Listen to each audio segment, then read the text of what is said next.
Les différences entre le choc de la Première Guerre mondiale en France et celui de la Deuxième Guerre mondiale au Japon, mais aussi la proximité émotionnelle des deux conflits dans nos deux pays et la difficulté à commémorer ces morts.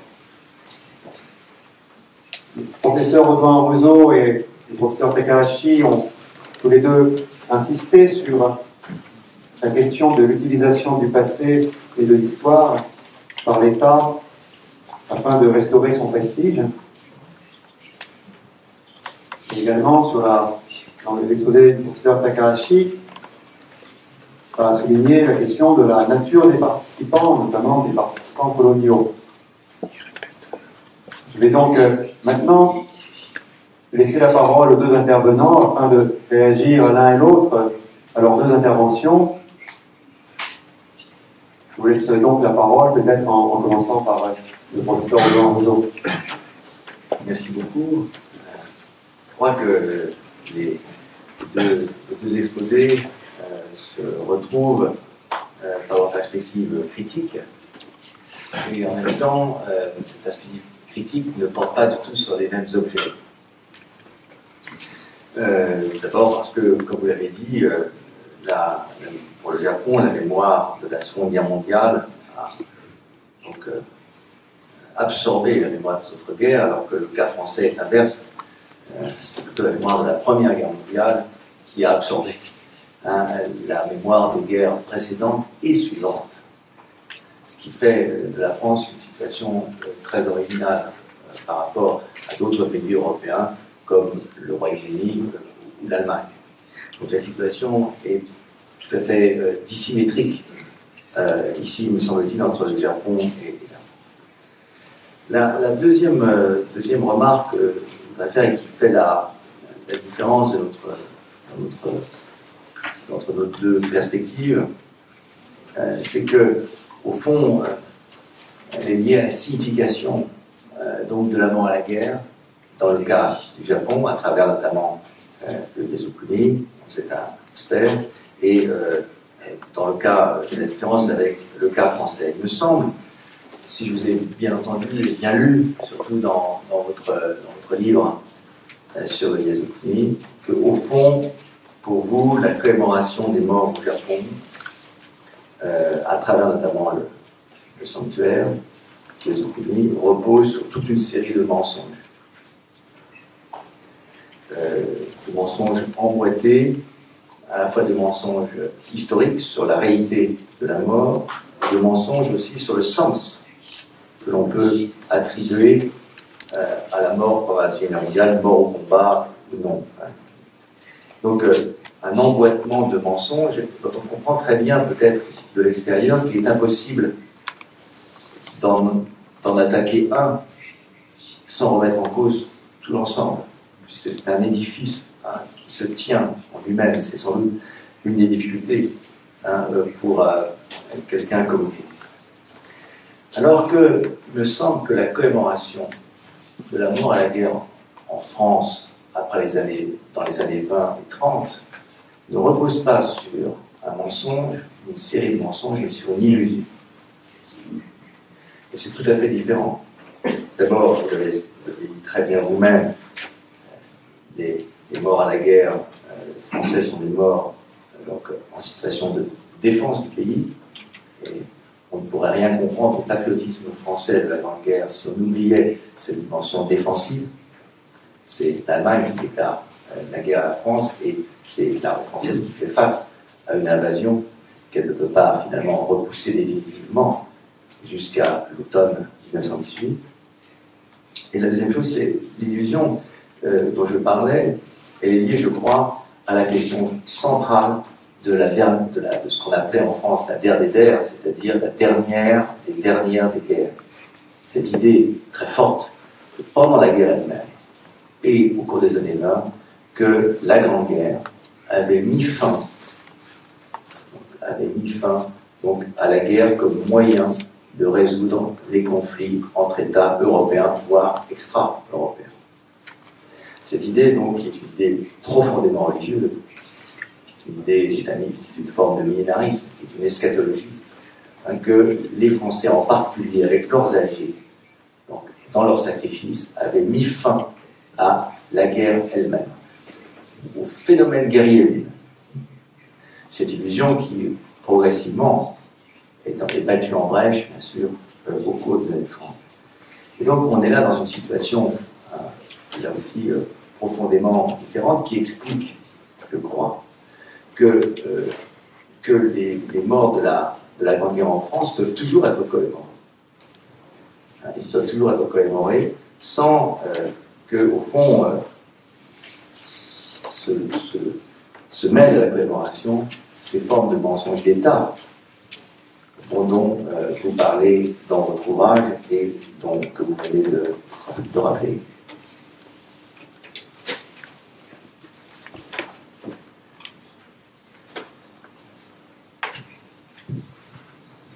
はい、今、小田五条さんから、フランスと日本の、いろんな非対称性、フランスにおいては第一次世界大戦の記憶が、また日本においては第二次世界大戦の記憶が、他の全ての戦争の記憶を吸収してしまった感がある。で、フランスでは、しかも最近の戦争の死者もですね、吸収してしまったというような話、そのディシメトリー、非対称性の大きさが指摘されましたし、また日本の特に靖国派の歴史観について、一連の嘘の上に成り立っている、日本の靖国派の歴史観が、嘘の上に成り立っているとすれば、フランスにおいては第一次世界大戦において一種のイリュージョンというものが支配的になった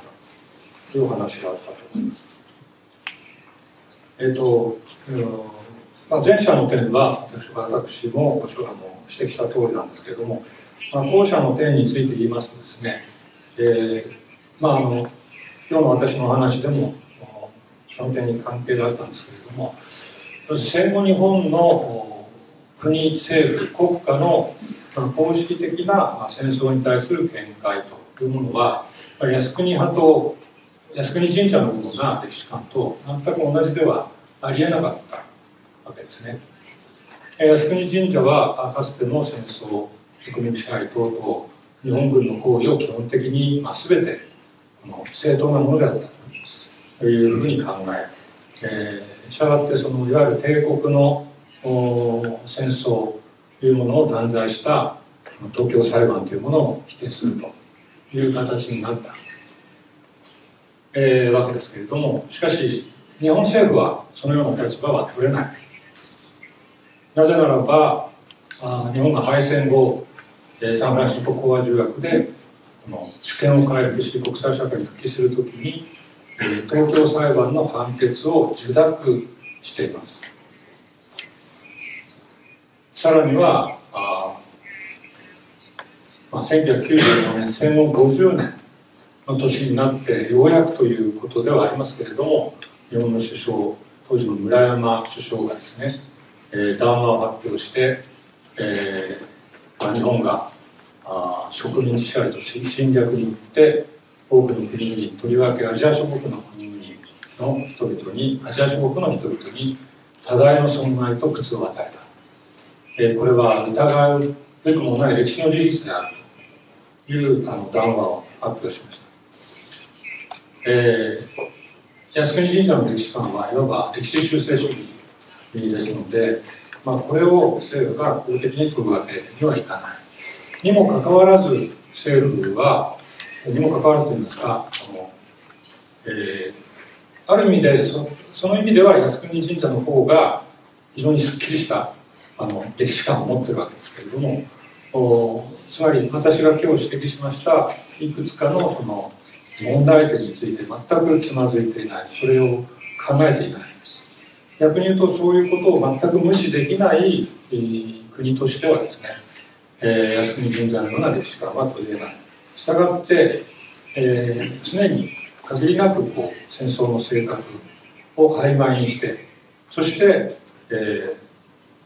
先ほど指摘しました紋切り型のですね、戦後の平和と繁栄の礎になった戦死者という意味付けに、終始してしまう、こういうふうに言うんじゃないかと思います。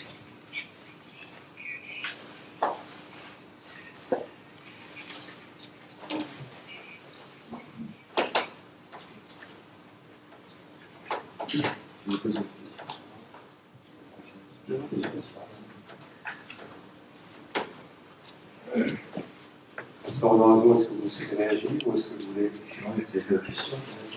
Alors, nous allons maintenant commencer la discussion avec la salle. Je vais commencer directement, d'abord par une question du professeur Mioula qui assure la traduction. Et donc il ne peut pas poser de questions directement et qui m'a donné une question. Deux questions pour les deux intervenants. Je le remercie pour leur analyse très pertinente, notamment pour la question de... Pour le professeur Takahashi, le professeur Mioula demande effectivement comment peut-on penser que... et qu'est-ce qui sera commémoré l'année prochaine pour les 70 ans de la fin de la Seconde Guerre mondiale. Après avoir écouté, avoir lu le texte des conférences d'aujourd'hui, c'est la question donc, que le professeur Mioula vous pose. Et pour le professeur Rodin-Rousseau, le professeur Mioula note que vous n'avez pas évoqué les personnalités engagées dans la Grande Guerre. Et je souhaiterais que vous évoquiez la figure qui a été beaucoup évoquée en France de Jaurès, assassiné en juillet 1914 notamment. Et encore un autre point pour le professeur Rodin-Rousseau, qui est la question des mutineries, qui avait été évoquée par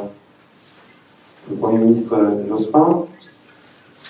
Et il souhaite savoir où en est le débat sur les mutins et les fusillés. Et c'est donc les questions. Donc d'abord, professeur Takahashi. 来年ですね、第二次大戦終結70周年ということで、私が先ほど指摘しました、決定的な1945年という年、そして8月15日という日付、70周年の年がやってくるので、この年にですね、日本がかつての戦争をどのようにナショナルな規模でコメモレ記念できるのか、どういうふうになるだろうかということなんですけれども、これは非常に難しい。私は最後に少し触れましたけれども、現在の安倍政権の歴史認識を中心としたさまざまな方向性を見ていると、安倍政権下で戦後70年を迎える、というのが果たして、日本にとってどういうことなのか、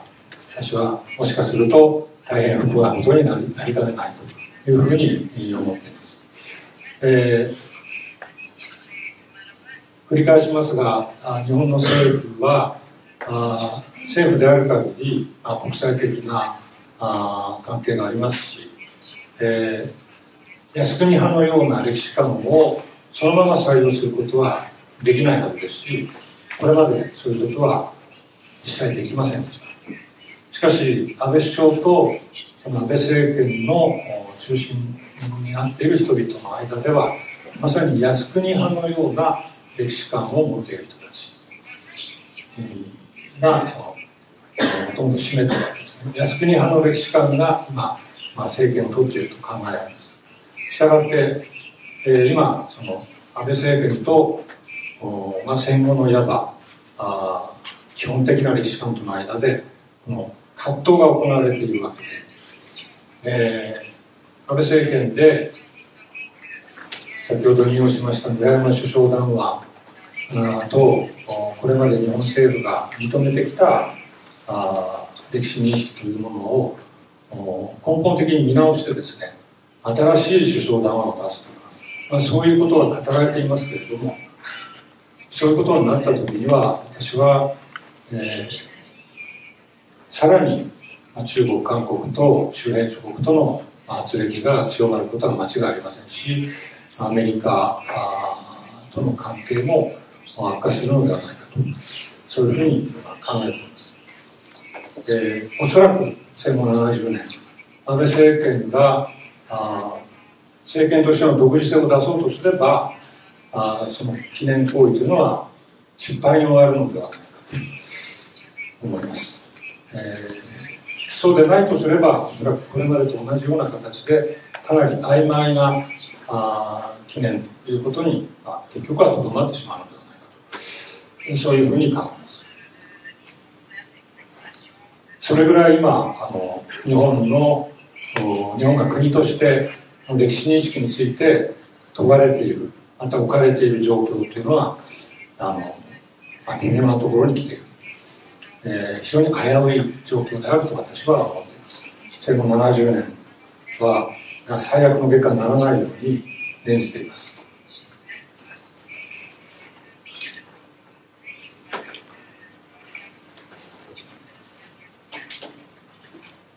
Je vais essayer à mon tour de répondre aux questions qui nous ont été posées. Tout d'abord, la question de la non-commémoration de l'assassinat de Jaurès. Donc, Jean Jaurès, la principale personnalité européenne, ayant cherché dans le cadre de la Deuxième Internationale à sauver la paix mondiale, donc à l'été, lors du mois de juillet, 1914. C'est une chose surprenante, l'été en France a été occupé par un calendrier commémoratif extraordinairement intense, qui a commencé où les deux événements du 70e anniversaire de la fin du débarquement et de la libération de Paris se sont mêlés à ces commémorations à celles de la Première Guerre mondiale. Ce qui fait qu'il y a eu les commémorations du débarquement du 6 juin, puis le 14 juillet, qui a été consacré au premier conflit mondial, puis les dates du 1er, 3 et 4 août, qui étaient les dates du début de la Première Guerre mondiale, qui étaient commémorées par le président de la République en personne. Puis le 15 août, on a commémoré le débarquement de Provence, repassé la Deuxième Guerre mondiale, la libération de Paris le 22 et le 25 août, et puis de nouveau le calendrier commémoratif est revenu sur la Première Guerre mondiale avec le 12 septembre la commémoration de la bataille de la Marne et prochainement le 11 novembre la commémoration de l'armistice, mais qui aura donc un relief particulier cette année. Un calendrier commémoratif extraordinairement chargé où les deux conflits en quelque sorte se sont presque concurrencés. Dans ce calendrier, il y a, et la question de ce point de vue est particulièrement intéressante, il y a un oubli, et un oubli qui a été volontaire, partiellement, c'est Jean Jaurès. Et cet oubli est surprenant dans la mesure où c'est un gouvernement donc, socialiste qui est donc au pouvoir, et que la commémoration de la mort de Jaurès le 31 juillet 2014 avait été explicitement proposée donc par le rapport de Joseph Guillemette, donc à la tête de la mission du centenaire en 2011. Ce qui s'est passé, c'est que le gouvernement socialiste, le cabinet du président de la République en particulier, a considéré, sauf l'ordre de ma part, a considéré qu'on ne pouvait pas résumer Jaurès à son assassinat. Et que du point de vue des socialistes au pouvoir, ça aurait été au fond tronquer sa mémoire. C'est ainsi qu'a été organisée une exposition au Panthéon qui a été inaugurée par le Premier ministre. C'est ainsi que des couronnes de fleurs, des couronnes commémoratives ont été déposées, bien sûr, envoyées donc, sur le lieu même de l'assassinat de Jaurès, au Café du Croissant, mais qu'il n'y a pas eu de discours particulier du président de la République ou d'une haute autorité de l'État français pour la commémoration du 31 juillet 2014, ce qui est un paradoxe intéressant. La deuxième chose, la deuxième question est une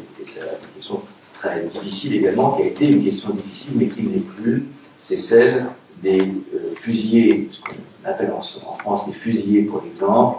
et celle des mutins de 1917. Ce qu'on appelle fusillés pour l'exemple, ce sont les soldats qui ont été fusillés essentiellement au cours de l'année 1914-1915 sur une accusation d'abandon de poste devant l'ennemi, et qui sont environ, ce nombre de soldats, leur nombre s'élève environ à 450. Et d'autre part, les mutins, c'est en revanche les soldats collectivement révoltés du printemps et de l'été 1917, dont une cinquantaine ont été exécutés. Cette question des fusillés, pour exemple, et des mutins, était ce que le rapport Zimet, dans ce rapport donc, de septembre 2011, dans une expression plutôt heureuse, cette fois, appelait un kyste mémoriel. J'espère que la traduction est possible en japonais. Un kyste mémoriel, c'est-à-dire au fond une difficulté mémorielle insérée dans le processus commémoratif. Et l'angoisse de la mission du centenaire était que ce kyste mémoriel s'infecte et joue dans la commémoration du centenaire de la Grande Guerre le même rôle qu'avait joué la Vendée, la répression sanglante de la Vendée, donc dans le bicentenaire de 1989. Finalement, il n'en a rien été. Il n'en a rien été, alors que cette question promettait d'être très difficile, très envenimée, que plusieurs organisations de gauche et d'extrême gauche avaient promis qu'ils chercheraient vraiment à contester, voire à saboter le centenaire si les fusillés, pour exemple, n'étaient pas réhabilités juridiquement. La mission du centenaire et son conseil scientifique, exactement, dont je fais partie, a, en octobre 2013, rendu un rapport au pouvoir politique en France sur cette question des fusillés, pour l'exemple. Et des historiens qui étaient d'opinions très différentes, allant de l'extrême gauche jusqu'à la droite conservatrice, se sont tombés d'accord pour dire qu'il n'était pas possible, juridiquement, de proposer une telle réhabilitation. Parce que, d'une part, les affaires étaient closes, que beaucoup de dossiers avaient disparu, qu'on ne pourrait pas faire la différence entre les crimes de droit commun qui avaient eu lieu et qui auraient été condamnés par la peine de mort en temps de paix, et des formes de rébellion militaire au sens littéral du terme, et que par conséquent, l'idée d'une réhabilitation juridique n'était pas possible. Et donc après avoir mené de longues auditions pendant tout l'été qui avait précédé, le gouvernement, la mission du centenaire, son conseil scientifique, a proposé finalement de ne pas proposer de réhabilitation, mais de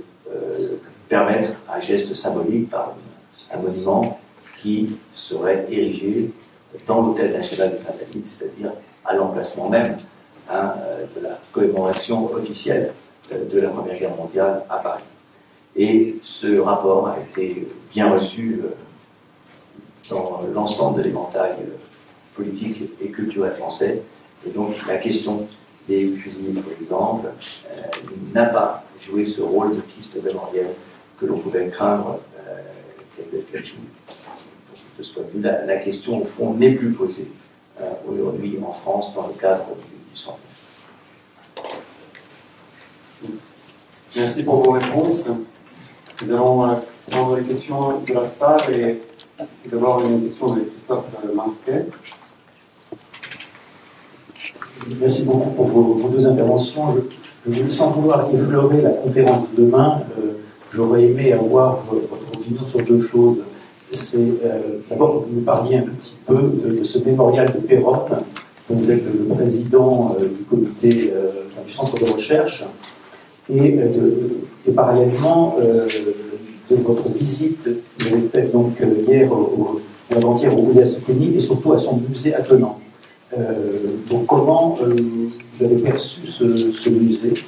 et quel est le message que vous voudrez faire passer le musée Péronne? ça s'adresse aussi à M. Takashi. Il y a deux musées de manière très différente au Japon, qui sont le musée du Yushukan des États-Unis et puis le musée de Hiroshima. Il présente deux visions et deux points de vue, deux aspects totalement, je dirais pas opposés, mais enfin,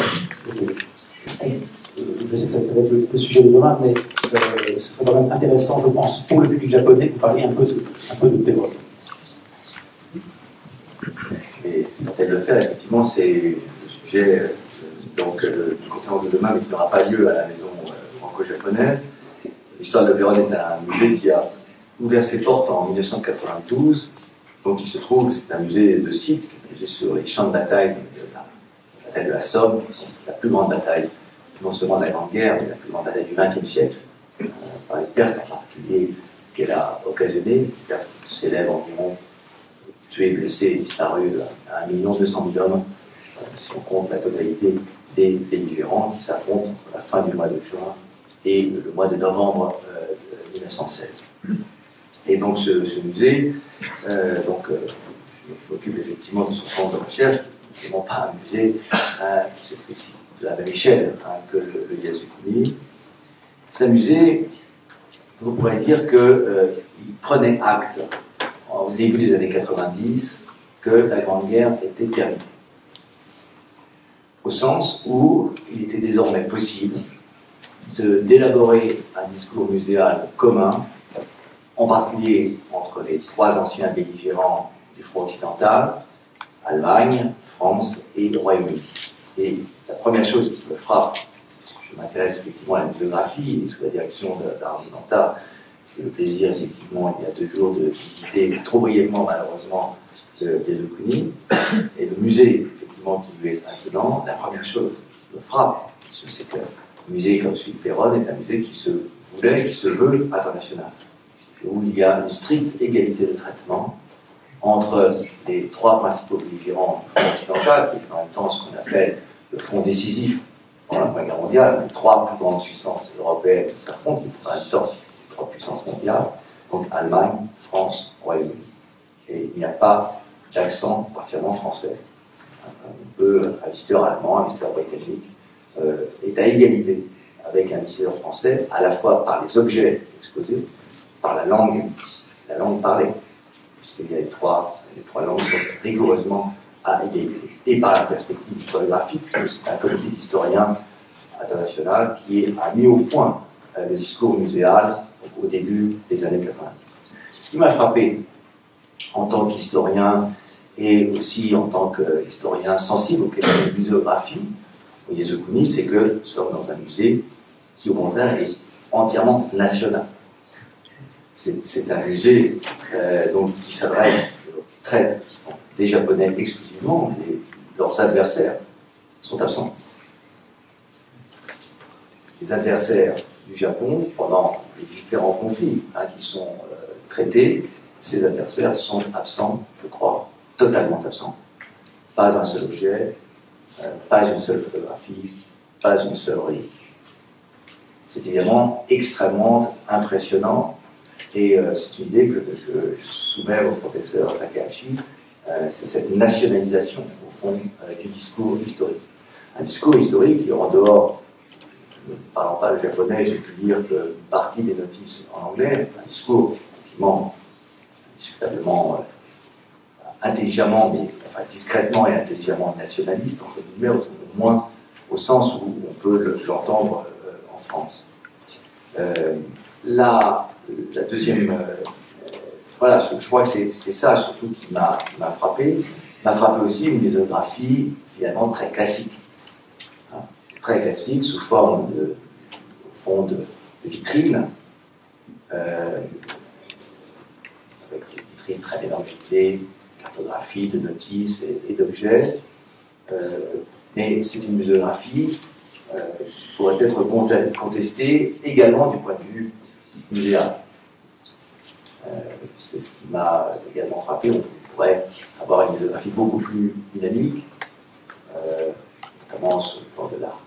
de la cartographie, des techniques digitales qui permettraient par exemple de beaucoup mieux comprendre les mouvements, les batailles qui sont évoquées, ce classicisme muséographique est cohérent,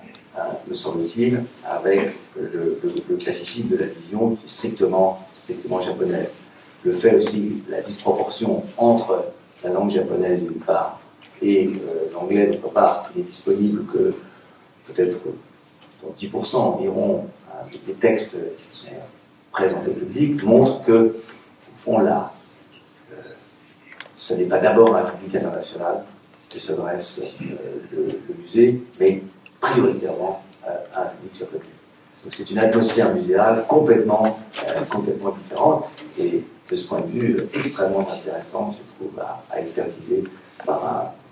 un historien comme moi.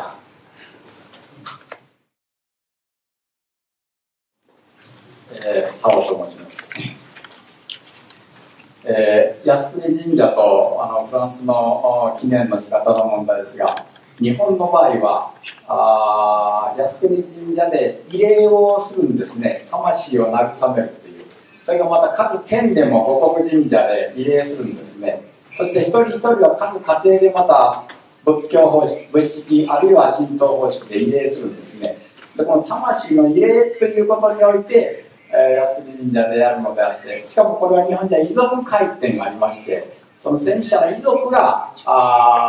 国にお願いして時の政府にやってもらっているわけですね。ところがフランスの場合は世俗国家ですから宗教的行事一切入りませんね。そうすると記念っていう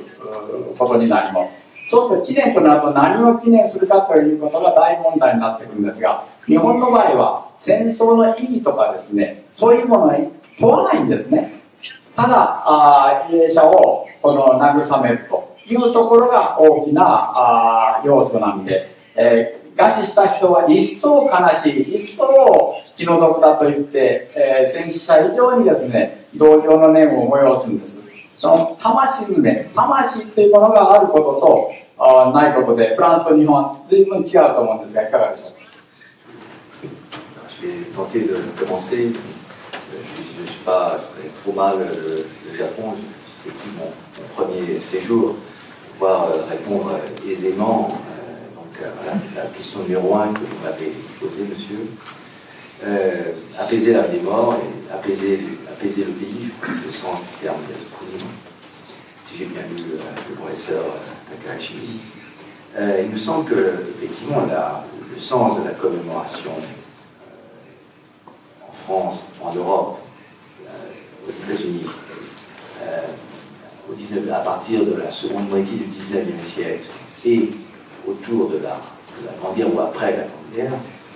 est d'un tout autre sens et tout à fait différent. Il s'agit d'apaiser l'âme des vivants.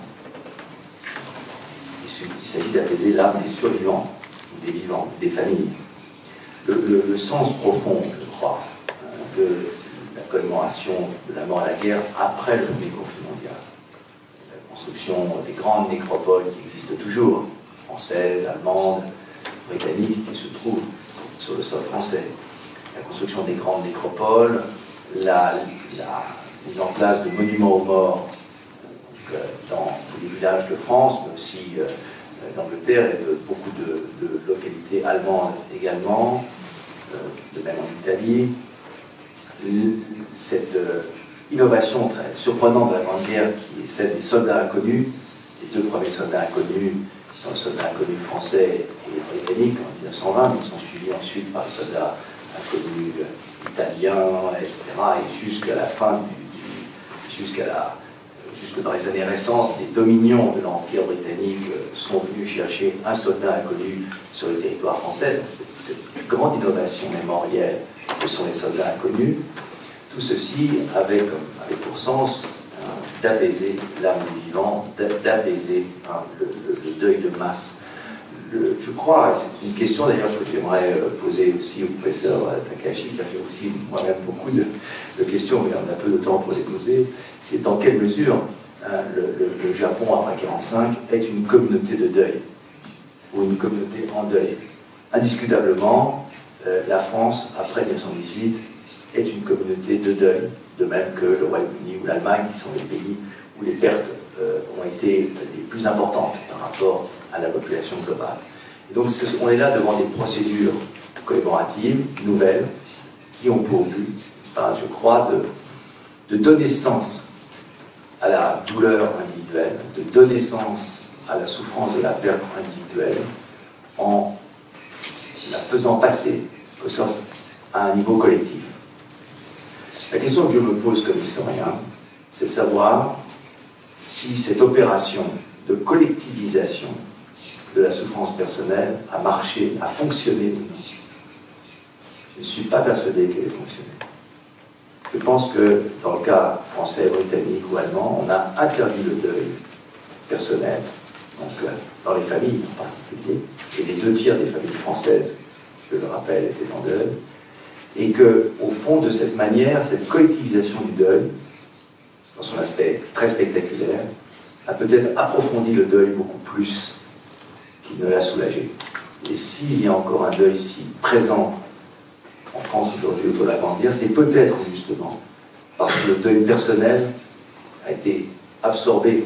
par ce deuil collectif si consciemment organisé après 1918. Donc on est là aussi dans une situation très différente. La deuxième question qui m'a été posée avait trait aux ennemis. Je crois qu'une des caractéristiques de la commémoration de la Grande Guerre en France, aujourd'hui, c'est qu'elle fait une très large place aux anciens adversaires. C'est notamment, bien sûr, à l'ancien adversaire allemand. C'est ainsi que, lors du défilé du 14 juillet dernier, 14 juillet 2014, des délégations de tous les pays belligérants de la Grande Guerre ont défilé en tête des troupes sur les Champs-Élysées à Paris, et que, bien entendu, il y avait là une délégation allemande. Et j'ai montré tout à l'heure cette commémoration du 3 août dans les Vosges, c'est-à-dire la date de déclaration de guerre de l'Allemagne à la France, où le président allemand vient à l'invitation du président français pour commémorer. On est réellement dans une commémoration commune franco-allemande, à dire vrai, à la demande de la France, beaucoup plus qu'à la demande de l'Allemagne.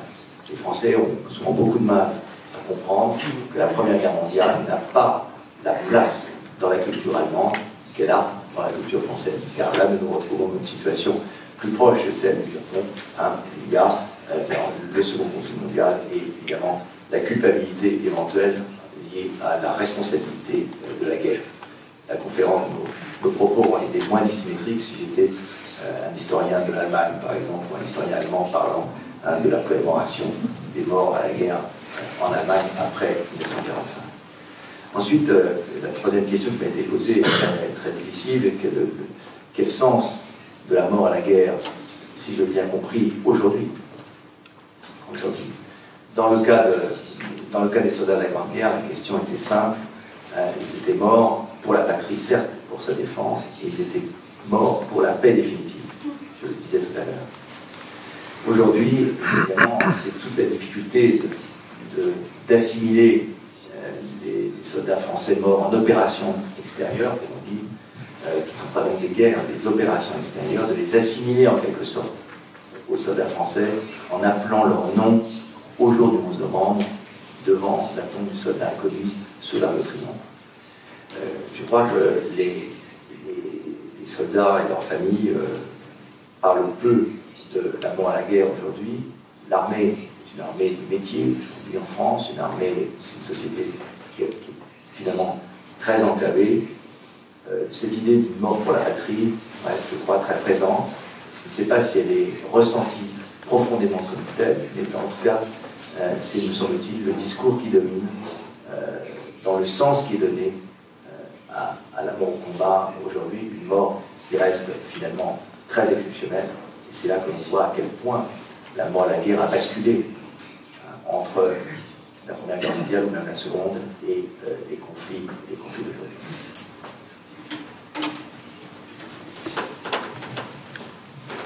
Professeur Takahashi, souhaitez-vous commenter la question du professeur Audouin Roseau concernant la communauté de deuil? はい、3人の方からのご質問があって、それで、オドワン・ノゾさんからの私に向けての特にご質問ということでは、戦後日本においてモノ共同体が成立したと言えるのかということだったと思いますけれども、私の今日のお話は、それが成立し得なかったと、それを成立させることは極めて困難な状況があって、それが乗り越えられていないということを含んでいたとお考えいただければと思います。そのコメモラションナショナルですよね。靖国神社は確かにその日本の視点から見た、日本だけの視点から見たその戦争の歴史を展示しているということなので、それは確かにナショナルな記憶なんですけれども、ナショナルな歴史のナショナリザションなんですけれども、しかしその戦後日本において靖国的な歴史観が圧倒的に支配的であったとは言えないわけですね。やはり第二次大戦の敗戦を受けて新しい憲法ができて、かつてのその帝国日本の戦争や植民地支配に対する、反省的な歴史観というものも生まれて、で今日に至っているわけで、この2つの、大きく言えばですね、靖国的な歴史観、つまり1945年までの帝国の歴史を肯定したいという歴史観と、それをその反省してですね、新しい日本というものを作っていこうという、そういう考え方がせめぎ合ってきたのが戦後日本だったと思います。そういう意味では国を挙げて一つの歴史的な記憶を共有するということはできなかった。靖国神社は確かに一つの歴史観、日本的な歴史観を表していますが、それが支配的なわけではない。とりわけ政府がその歴史観、靖国的な歴史観をそのまま取るということは、これは国際的にも私は通用しないだろうと思いますし、実際にそういう政府はこれまでなかった。安倍政権がそれにチャレンジしているように見えるんですけれども、それ一体どうなるのか、これはこれからの日本の中での議論というものに関わってくるだろうと思っているわけです。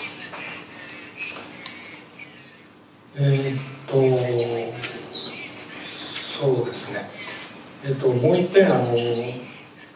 フランスのその第一次世界大戦のその死者の